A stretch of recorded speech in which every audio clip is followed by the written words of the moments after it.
Want to go up? Where's your brother? Like a lot of little boys, Keegan Ruggieri loves fire trucks. Mommy sprays the bubbles on the wall, and we put it out with the water in the bathtub. Yeah, man. And he wants to be a firefighter too.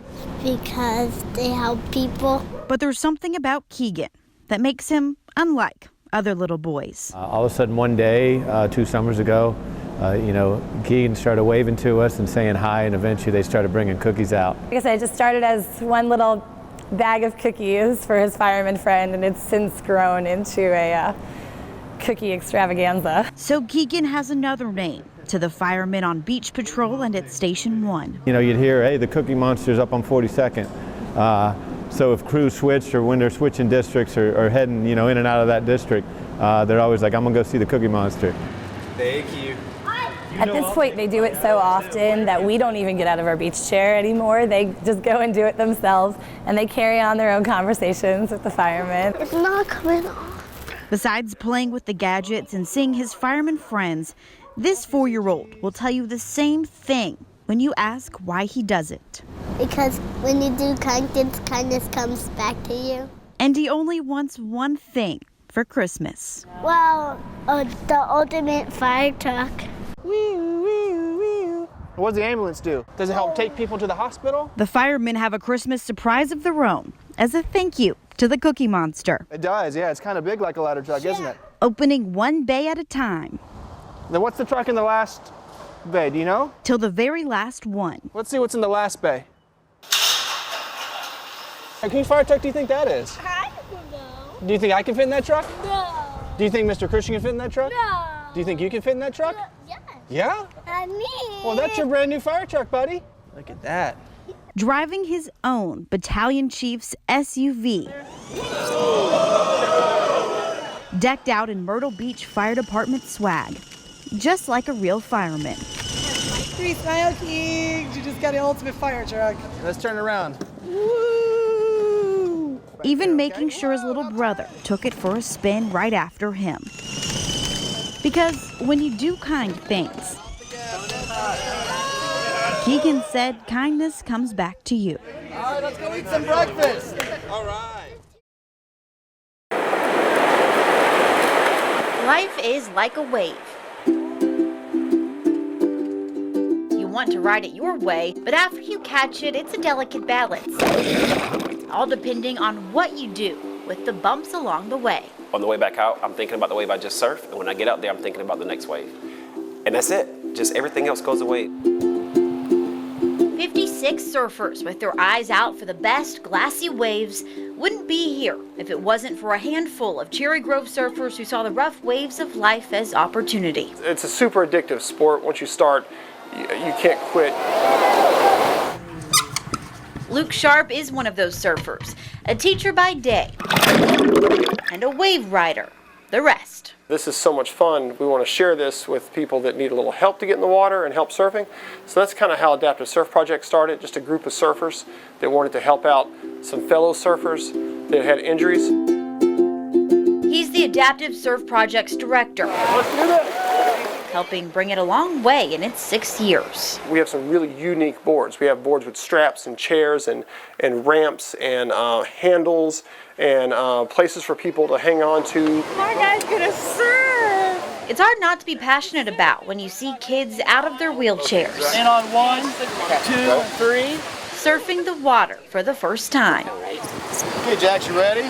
So for 6 years I've been seeing that, what I call like the money shot, like that moment when the joy hits them, when the wave picks them up and it just overwhelms them. Luke's friend Brock Johnson is another great surfer and competition surfer. Paralyzed after jumping off a boat, he decided to choose triumph over tragedy.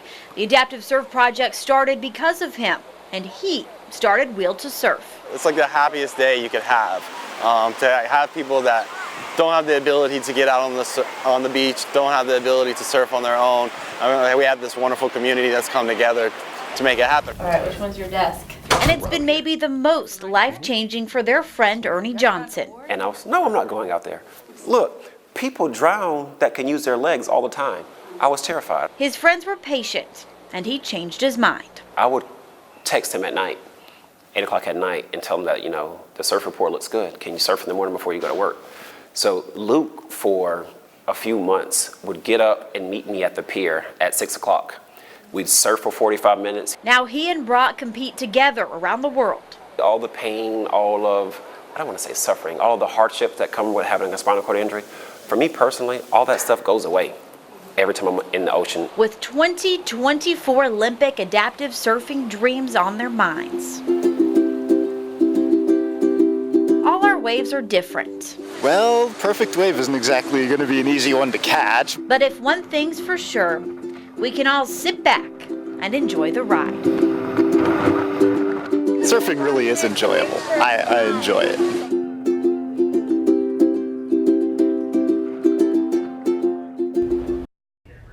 This is where the magic happens. It gets dusty and dirty, and I get to get covered from head to toe and foamed up. There's 7 steps in making a surfboard. There's shaping, airbrushing, which is the artwork, putting fins in a board, laminating a board, which is the glass work to make it hard, and then sanding a surfboard and then making it shiny, which is the polish. Over and over again on each of the 400 boards to come out of Island Inspired Board Company a year. All done by hand. And you've got to get good at pulling tape lines if you're going to make surfboards. Todd Sutz's surf shop began with a love of surfing in high school at Conway High School. My mom is who got me into making surfboards. She bought me my first custom surfboard and said, that would be a great career. And I'm like, yeah, whatever, Mom, and there was only one surfboard builder in Myrtle Beach at the time. 30 years later, here he is. He spent 10 of those years with HIC Surfboards in Hawaii's North Shore, perfecting the craft. It was Luke Sharp who came to my shop and he said, look, I got this idea. We'd like to make boards for adaptive, and I'm like, yes. Everything from knee to elbow pads to handlebars, special shaping, and even a new invention. Hey, Jack, you ready? A surfboard chair. Whatever the need, Sutz is shaping it for the Adaptive Surf Project. The young man that did it for the first time and his mom crying on the beach that she didn't ever think he'd be able to do this, that's what makes it all worthwhile and makes us want to do it more. From kids doing what their families thought impossible, to people like Ernie Johnson, who just won the East Coast Adaptive Surfing Championship. Their boards are all made here, bringing new meaning to Island Inspired. Inside wave or outside wave, no matter who you are or what your ability, one thing's for sure on an Island Inspired board: surf's up. Good morning. How's everybody this morning? It seems like no coincidence. Thank you for coming out to vote this morning. Thank you. The Ballin family name is just 2 letters off from ballot. Just give us a minute. We got machines rolling. You could say voting is in their blood. Coming in. Long ago, my mom used to be the clerk at this precinct. So I started off helping her, and I just never left. Everything you need to touch will be on the screen. Jared Ballin saw the power of the ballot at an early age. All right, there's your ID. And he passed it on. And you give the chip to the gentleman or the lady, and they'll get the machine ready for you. Thank you. I started bringing my children over here to work the polls with me ever since they were like maybe 6 or 7 years old. Very proud. Very proud. I couldn't be any prouder than any guy. He is the best. But as far as my father, he's an excellent man. Thank you, sir. His wife, niece, and longtime friend Betty Chestnut are a team here. It's been a great morning. Chestnut and Ballin have been a team for over 20 years, and Ballin has put on his election apron for 30. Getting up in the morning and it's election day, and you know what you get to do. Christmas to me. If you need any help, just holler at me. Yeah, sure. I get up like 4 o'clock in the morning because I don't want to be late. I want to have this stuff ready, set up and ready to go when the first person walks to the door. And if you make me late, it hurts my heart. So if you're questioning why your vote matters, remember. They had an election in Loris not too long ago. Someone like Gerald is counting on you. And the winner won by one, O-N-E, one vote, one. And if you don't fill out your ballot, we're already over 100. The Ballins only ask you follow their rule. If you don't vote, you can't complain. God bless you. See you next time. Yeah, it looks like they're packed pretty Let's perfectly. do this one Wanna first. do this one first? Get in there. There we go. If he realized the smiles that he puts on all these kids' faces, Probably gonna put it right here. it would surprise him. I really believe that. All right, we got 2 more big boxes. Because he just does it out of the goodness of his heart. How long did it take you to pack these? A couple of hours. Like a puzzle. 340 toys packed perfectly between these cardboard walls are piecing together who this 13-year-old is shaping up to be. Most kids want toys. They don't want to give toys away. They're sitting on the bottom. Colt Galloway heard about the toy closet in Palmetto Health Children's Hospital 3 years ago. That toy closet is like her joy. From a sick friend. And so they came from donations, and I said, Mom, I want to start a toy drive for them. And so it grew into this. Yeah, there we go.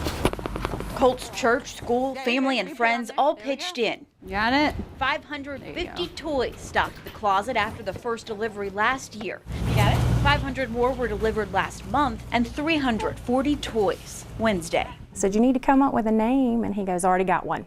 And he said Colt's Closet, and I thought that was just perfect. Hey, Colt. How are you? It's good to see you. But Colt's closet didn't start with Colt filling the closet. How are you? Oh, I'm good. How are you? Oh, I'm good. It started with him being a kid who takes a toy out. There you go, my dear. Okay, I'm gonna have everybody come in and see you. Colt has hemophilia. You wanna push the button? Green one. He's been coming here once a year since he was 10 for treatment, where he met his sick friend. When I was done with my treatment, she said, are you all done? And I said, yep. And she said, am I gonna see you tomorrow? Mm-hmm. And so that really stuck to me because she has to come here a lot more than I do. We're actually going this way. And where he met his favorite nurse. And I took him to the prize box and he saw all the prizes. That first visit. And he was like, this is really cool. And the next thing I know, I get a phone call that he's wanting to start collecting prizes for the prize box. 1,390 toys later. It makes me proud just because he's my patient and he's doing this for the clinic. Colt's Closet is giving hundreds of sick kids a smile. And thanks to his treatment. What positions are you?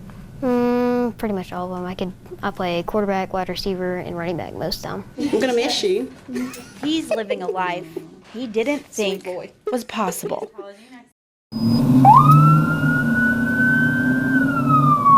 Most police officers don't choose their partners. I'm looking for suspects, criminals. But with a keen eye for the bad guys. Yeah, black belt in karate. And she need my help. Kick the butt. You're a good sidekick, David. Yeah, thanks.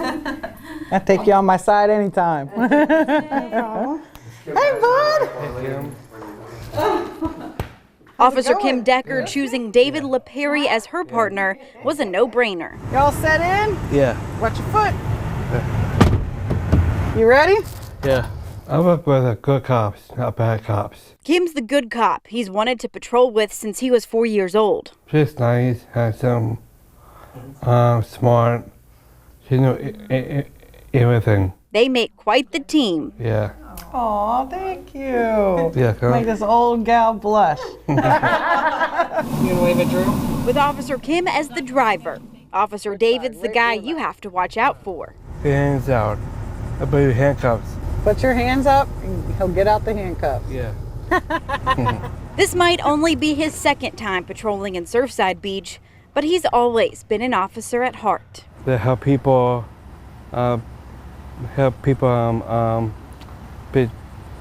protect them. You're shy? You're being shy? Oh. It's all about service for Officer David. His parents say he walked behind them as a child to protect them. While his abilities make him too good to be a hired officer, he admires all the good cops for their hard work and sacrifice, but especially Officer Kim's. I think we became a family. Yeah. What do you think? We are family. We are family.